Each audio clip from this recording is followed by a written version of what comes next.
Halo semuanya, kita akan melanjutkan sesi perkuliahan anatomi fisiologi 1 khusus untuk sistem persarafan.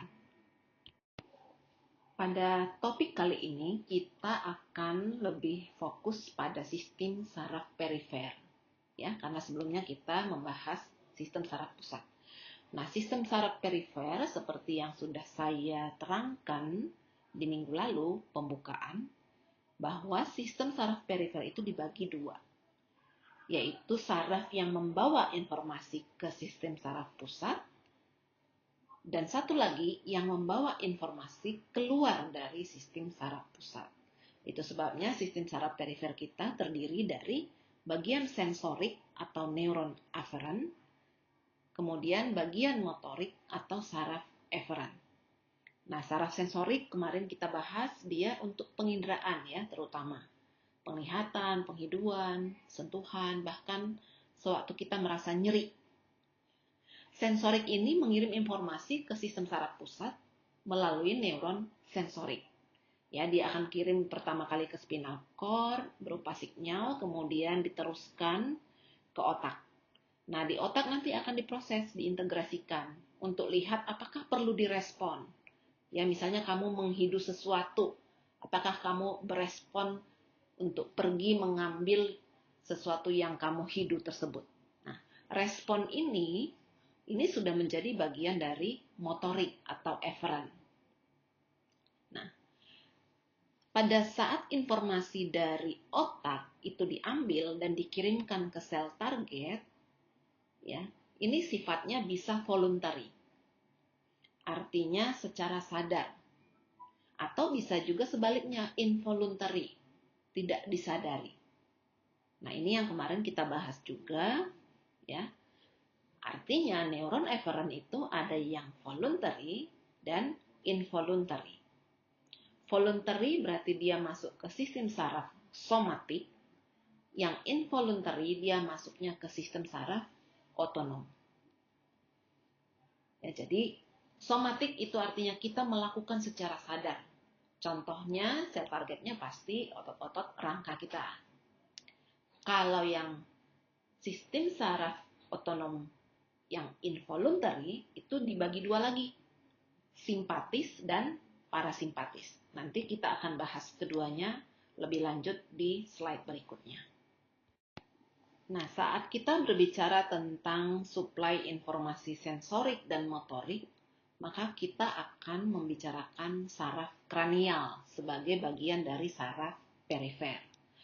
Nah, saraf kranial itu merupakan 12 saraf yang mensuplai informasi sensorik dan motorik ke struktur kepala dan leher, yang fungsinya itu mengontrol aktivitas di area tersebut, ya, kepala dan leher, kecuali nanti nervus yang ke-10 yang kita sebut sebagai nervus vagus, karena dia akan memanjang sampai ke bagian torakal atau dada dan abdominal visceral, ya, perut bagian dalam.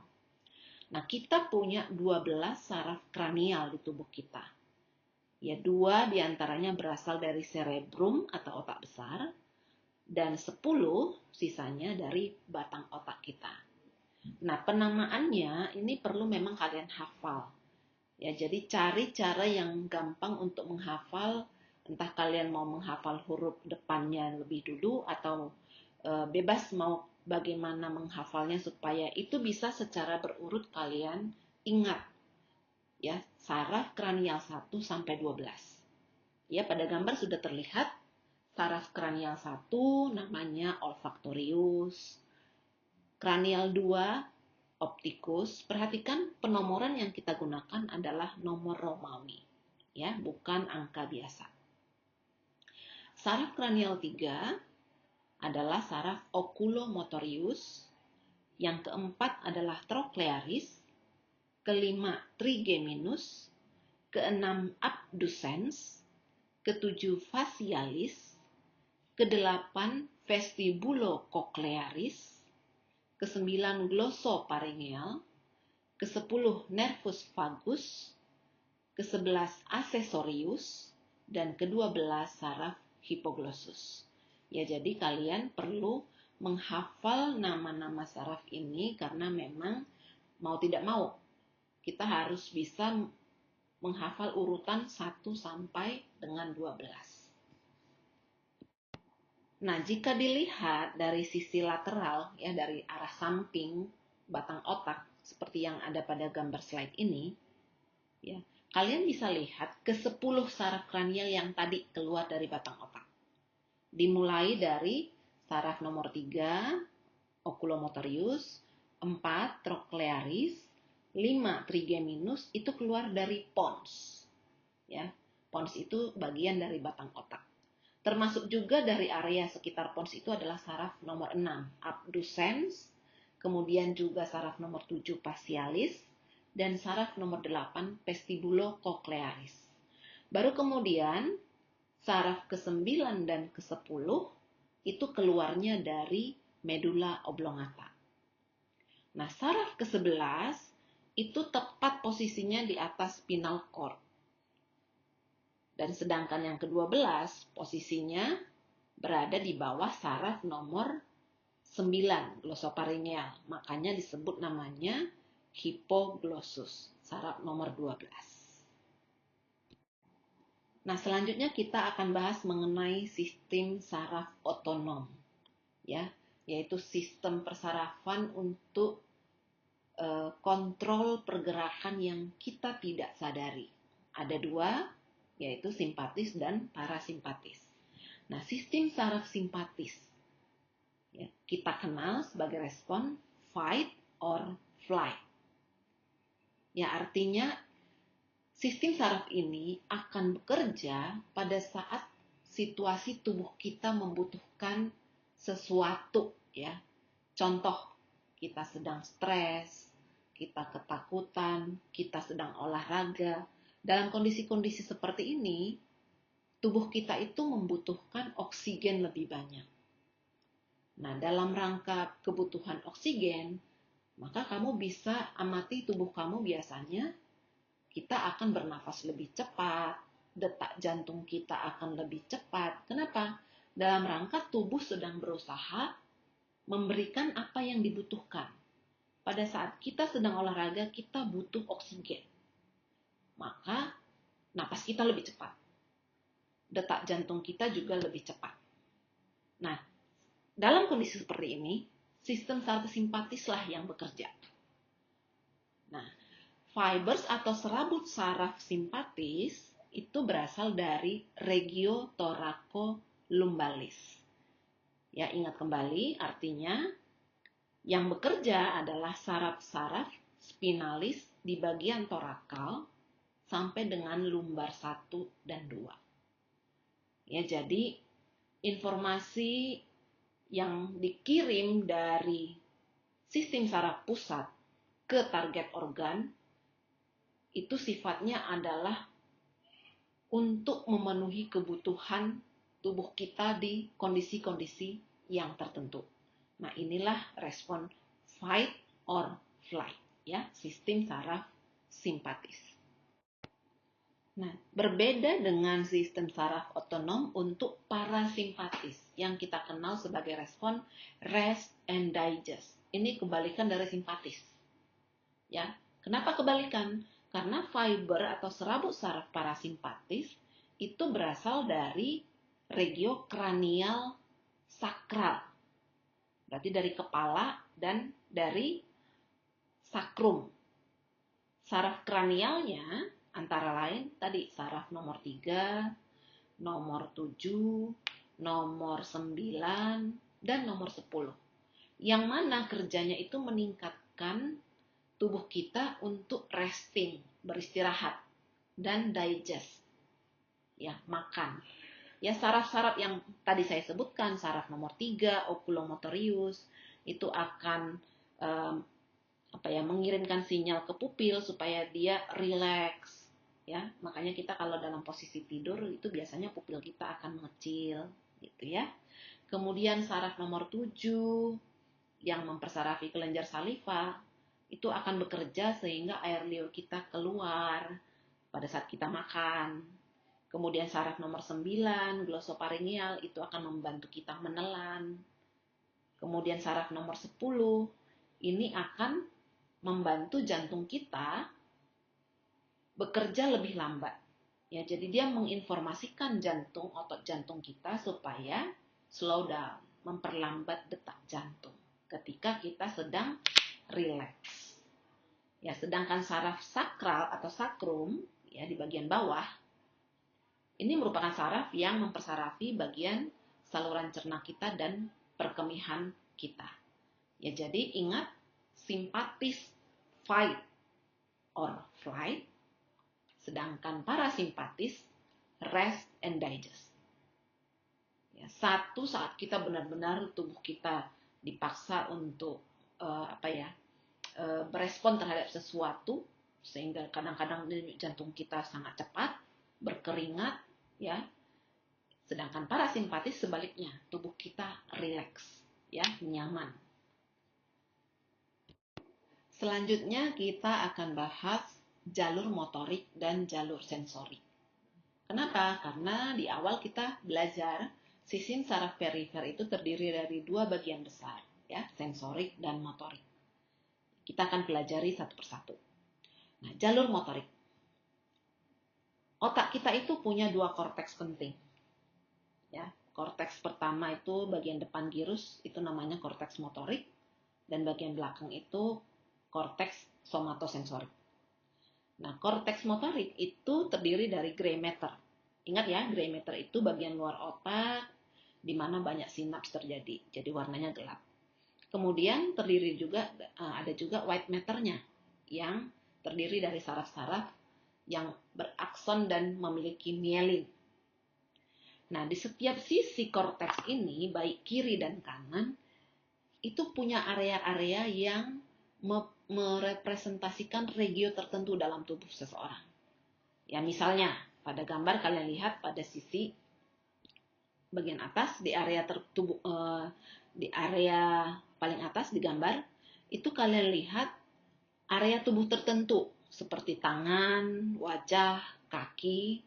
Nah, area ini membentuk korteks motorik. Signal akan muncul dari salah satu area ini dan akan berjalan ke area tubuh tertentu untuk melakukan pergerakan. Nah, ini nanti dari korteks dia akan melewati dulu talamus sebagai stasiun relay. Nah, jalur motorik itu dibagi dua jalur utama. Pertama jalur lateral, kedua jalur anteromedial. Nah, yang lateral ini tanggung jawabnya untuk gerakan yang volunteer, yang disadari. Artinya kita bisa kontrol. Nah, di jalur ini ada 3 saluran. Yang pertama adalah corticospinal tract. Dia mengontrol otot-otot distal yang jauh, ya, artinya lengan bawah, ya, kaki bagian bawah. Kemudian saluran kedua anterior corticospinal. Nah, ini mengontrol otot-otot proksimal, berarti yang dekat dengan badan kita, seperti lengan atas. Dan yang ketiga, salurannya adalah rubraspinal tract. Nah, kita bahas corticospinal tract. Nah, di bagian bawah midbrain, ya, dibayangkan kembali ya otak tengah kita. Otak tengah, kemudian disambung ada batang otak, yaitu pons dan medula oblongata. Kemudian di bawahnya ada spinal cord. Ya, kita ambil contoh bagian cervical dari spinal cord. Di dalam spinal cord itu ada saluran yang memang sudah didesain untuk jalur kortikospinal, jalur anterior kortikospinal, dan jalur rubraspinal. Jadi dia punya jalurnya masing-masing, seperti kalian lihat di gambar. Ya. Jadi perhatikan urut-urutannya, yang tadi dari korteks, kemudian turun ke talamus, kemudian dia turun ke midbrain, pons, medula oblongata, kemudian dia turun ke spinal cord. Begitu jalur saluran dari sistem saraf motorik kita. Sekarang kita ilustrasikan suatu contoh ya, bagaimana jalur motorik itu bekerja. Jadi sewaktu kita ingin menggerakkan kaki, ya seperti di gambar. Kita ingin menggerakkan kaki, Ya, supaya gerakan kaki ini bisa terjadi, artinya ini kan pergerakan yang disadari, ya. Maka neuron akan muncul dari korteks motorik yang tadi di otak, yang tugasnya kontrol pergerakan. Nah, neuron itu akan melewati talamus di dalam otak, ya, sebagai stasiun relay. Kemudian saraf itu akan lanjut ke midbrain, ya, batang otak kita, sampai kemudian ke medula oblongata. Baru kemudian dia menyeberang. Menyeberang sampai pada saluran lateral kortikospinal. Baru kemudian dia bersinap. Ya. Di situ dia ketemu neuron yang berikutnya, ya, di bagian ventral spinal cord. Nah, neuron yang pertama tadi yang turun dari korteks itu adalah neuron yang merupakan bagian dari saluran lateral kortikospinal. Itu kita sebut juga neuron motorik bawah atau lower motor neuron. Sedangkan setelah bersinaps, ya, itu sarafnya akan lanjut ke target otot skeletal kita, ke otot kaki. Jadi dia akan membawa informasi ke otot kaki. Nah, saraf yang kedua ini kita sebut sebagai lower motor neuron atau neuron motorik bawah. Setelah sampai ke target sel, barulah kita menggerakkan kaki kita. Ya, gerakan yang kita sadari. Begitu jalurnya, ya, dari korteks sampai ke otot kaki. Ada dua neuron atau dua saraf yang bekerja, yaitu upper motor neuron dari korteks sampai tadi dia menyeberang, baru kemudian setelah bersinap lanjut ke lower motor neuron, ya, baru kemudian pergerakan bisa terjadi. Pada slide sebelumnya kita membahas tentang corticospinal tract. Nah, sekarang kita masuk ke rubra spinal tract. Nah, rubra spinal tract ini adalah jalur saraf untuk kontrol otot-otot besar di dalam tubuh kita.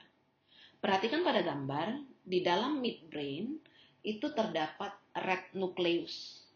Nah, disinilah tempat awal terjadinya jalur rubra spinal. Saraf akan turun dari sana, menyeberang pons dan medula, ya, menyeberang, sebelum tiba di rubra spinal tract pada spinal cord. Nah, di sini nanti, di spinal cord ini, dia akan bersinap, bertemu dengan lower motor neuron yang mempersarafi otot-otot besar bagian bawah. Nah, ini yang kemudian menjadi penjelasan kenapa otak bagian kiri kita itu berfungsi mengontrol pergerakan tubuh di bagian kanan, dan sebaliknya otak bagian kanan itu berfungsi mengontrol pergerakan tubuh bagian kiri, ya. Artinya ini adalah kontralateral karena terjadi penyeberangan tadi. Ya, penyeberangan di pons dan medula sebelum tiba di spinal cord. Berikutnya yang kita bahas jalur anterior medial. Ya, ini jalur yang mengontrol otot-otot aksial. Ingat ya, otot aksial di tubuh kita itu seperti otot tulang belakang, otot iga. Nah, jalur ini juga tanggung jawab untuk postur dan keseimbangan tubuh. Ya, jalur ini meliputi vestibular spinal tract, reticulospinal tract, tectospinal tract, serta anterior corticospinal tract, ya, yang khusus mengontrol otot-otot proksimal. Nah, perhatikan, pada bagian bawah midbrain, batang otak, ya, ada pons dan medula oblongata, kemudian ada juga cerebellum atau otak kecil, ya, di daerah itu. Otak kecil ini penting untuk jalur motorik dan tanggung jawab juga untuk koordinasi postur tubuh dan keseimbangan.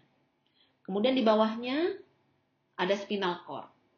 Dan di dalam spinal cord ini terdapat tectospinal tract dan reticulospinal tract. Nah, jalur vestibular spinal itu berasalnya dari medula. Kemudian turun, bersinap dengan neuron berikutnya di spinal cord. Ini fungsinya untuk mempertahankan keseimbangan kepala kita. Ya, makanya kepala kita bisa seimbang gitu. Yang kedua, reticulospinal tract itu juga asalnya dari medula, tapi juga bisa dari pons. Ya, makanya disebut dia medullary atau reticular formation. Nah, neuron dari sini itu akan turun dan tiba di medullary reticular tract sebelum kemudian dia bersinap dengan neuron berikutnya di spinal cord menuju otot-otot aksial yang fungsinya mempertanggungjawabkan postur tubuh kita, keseimbangan tubuh kita. Sedangkan jalur tektospinal itu bertanggung jawab untuk respon orientasi. Ya, sehingga kamu tahu kamu di mana, kamu siapa, itu kan orientasi, ya. Jadi, ini adalah penjelasan tentang jalur anterior medial. Selanjutnya kita akan bahas jalur somatosensorik, ya. Jalur dari reseptor sensorik menuju korteks. Ya, ingat kembali, kalau sensorik dia dari reseptor ke korteks, dari perifer ke pusat. Beda dengan tadi motorik dari pusat ke target cell. Ya, keluar dari otak. Kalau ini menuju otak. Jadi jalur dari reseptor sensori menuju korteks itu berbeda untuk berbagai sensasi. Ya, berbeda untuk sentuhan, berbeda untuk getaran, dan propriosepsi. Nah, jalur somatosensorik itu kita sebut juga jalur dorsal column atau medial meniskal pathway. Nah, ingat kembali di sesi sebelumnya kita lihat spinal cord. Di spinal cord itu ada dorsal root, ada ventral root. Dorsal root itu membawa neuron sensorik dari perifer ke pusat, dan sebaliknya itu ventral root membawa pada spinal cord membawa neuron motorik dari saraf pusat ke saraf perifer. Nah, dorsal column tract itu ada di belakang spinal cord. Dia dibagi dua bagian, yaitu fasciculus cuneatus dan fasciculus gracilis. Nah, dorsal column ini yang nanti tanggung jawab membawa informasi penginderaan kita, ya, sentuhan, tekanan, vibrasi, dan propriosepsi menuju ke otak, yaitu bagian korteks somatosensorik. Nah, di sanalah nanti informasi ini diproses. Ya, dan perlu diingat nanti ada jalur yang akan dijalani, ya. Nah, reseptor di tubuh kita itu paling banyak berada di kulit, ya. Mungkin sudah dipelajari di sistem integumen, ya. Ada Merkel, kemudian ada Ruffini, Meissner, dan ada Pacinian. Ya, semua sel ini berbeda-beda.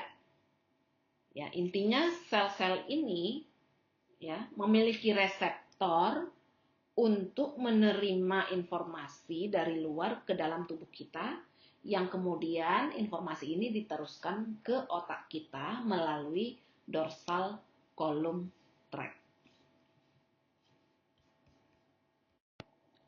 Nah, dorsal column tract itu dibagi dua bagian, ya, tadi, ya. Fasciculus cuneatus, dia bertanggung jawab membawa informasi sensorik dari tubuh bagian atas. Dan fasciculus gracilis. Nah, misal saraf dari area servikal kita. Saraf ini akan berjalan ke atas menuju fasciculus cuneatus pada dorsal column, kemudian berjalan menuju medulla oblongata, lalu kemudian dia akan bersinaps, ya, bersinaps dengan saraf berikutnya, kemudian nyebrang, ya, nyebrangin medulla dan berjalan ke atas menuju medial meniskal tract di brainstem, dan akhirnya menuju ventral kontralateral di talamus.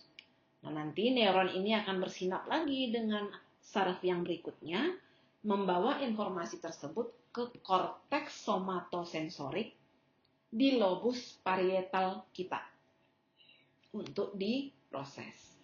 Ya, jadi korteks somatosensorik itu dibagi lagi menjadi beberapa area yang berkorelasi dengan area tertentu di dalam tubuh kita. Ya misalnya wajah, tangan, kaki. Sistem yang tadi naik ke atas, ascending, ini disebut dengan dorsal column atau medial meniscal system.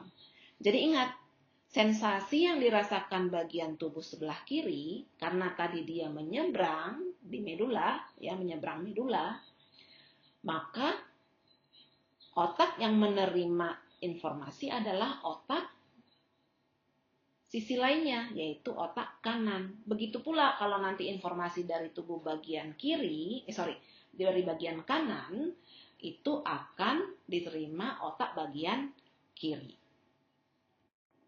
Nah, sebelumnya kita sudah membahas bagaimana perjalanan saraf menuju fasciculus cuneatus. Nah, sekarang bagian yang berikutnya adalah fasciculus gracilis.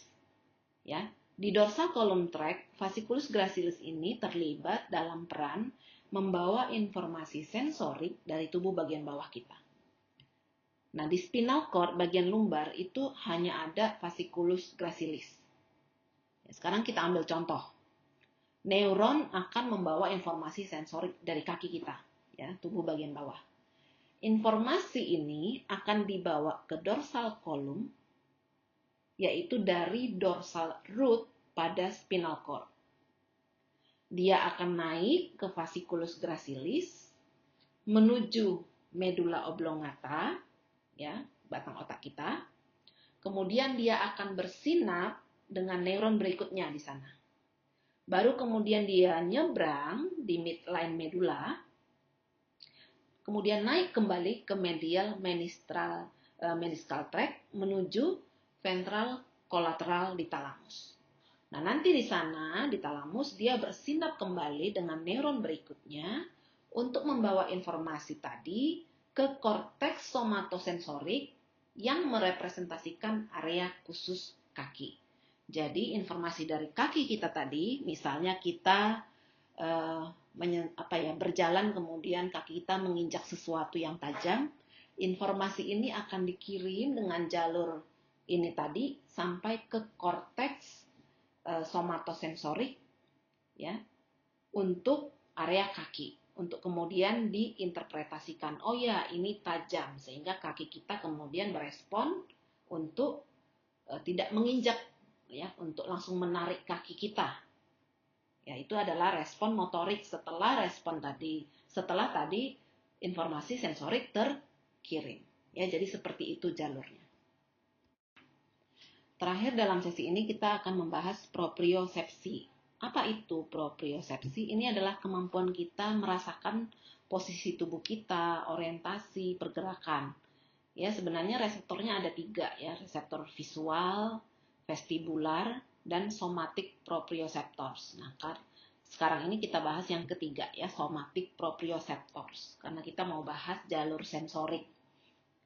Nah, perhatikan di gambar.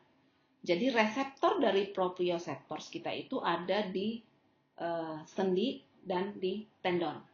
Jadi dia kayak untuk merasakan ketegangan di tendon, ya, atau perpanjangan dari otot kita dan ketegangan otot kita. Nah, saat misalnya kita sedang mempertahankan keseimbangan tubuh dengan cara merentangkan tangan, supaya tubuh kita bisa seimbang, maka propriosepsi ini akan mengirim informasi ke otak kita untuk mempertahankan keseimbangan dengan cara melalui jalur sensorik. Jadi, contoh lengan, ya, karena ini tubuh bagian atas, maka neuron akan berjalan dari saraf di lengan kita ini menuju fasciculus cuneatus. Ya, dia akan naik ke medula oblongata, ya, ke batang otak kita. Kemudian di sana nanti dia bersinap dengan neuron yang berikutnya. Nah, setelah bersinap dia akan menyeberang ke midline medula dan berjalan ke medial meniscal tract menuju sisi kontralateral di talamus. Di sana nanti, ya, dia akan bersinap lagi dengan neuron berikutnya yang akan meneruskan informasi tadi ke korteks somatosensorik di kepala atau di otak kita. Ya. Nanti di somatosensorik ini, di bagian area tertentu yang untuk lengan tadi, di sanalah kemudian dia informasi itu diproses sehingga kita dapat mempertahankan keseimbangan tubuh kita. Kira-kira seperti itu penjelasan untuk jalur sensorik khusus untuk reseptor propriosepsi. Baik, kita sudah membahas fokus ke sistem saraf perifer, ya, anatominya. Dimulai dari tadi saraf kranial, sistem saraf otonom simpatis parasimpatis, bagaimana jalur saraf motorik dan sensorik itu bekerja. Minggu depan, ya 2 minggu ke depan, setelah anatomi, kita akan membahas fisiologi dari sistem saraf pusat dan sistem saraf perifer. Ya, pastikan untuk mempelajari, memahami anatominya dahulu supaya nanti dalam pembahasan fisiologi akan lebih mudah. Ya, selamat belajar. Terima kasih atas perhatian yang sudah kalian berikan. Sampai bertemu di sesi berikutnya.